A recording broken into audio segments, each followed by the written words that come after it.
Hello, darkness, my old friend. I've come to talk with you again,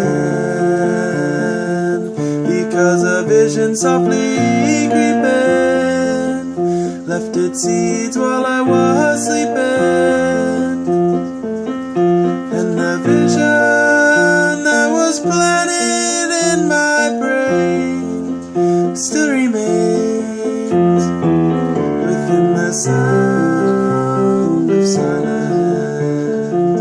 In restless dreams I walked alone, narrow streets of cobblestone, neath the halo of a street lamp. I turned my collar to the cold and damp, when my eyes were stabbed by the flash of a neon light that split the night and touched the sound of silence.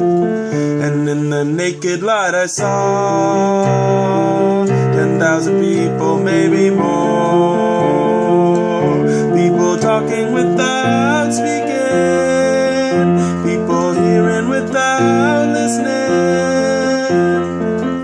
people writing songs that voices never share, and no one dared disturb the sound of silence. Fools, I said, you do not know, silence like a cancer grows. Hear my words that I might teach you, take my arms that I might reach you,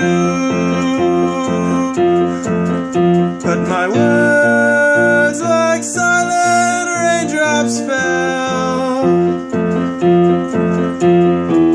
and echoed in the wells of silence. And to the people bowed and prayed to the neon god they made, and the sign flashed out its warning in the words that it was forming.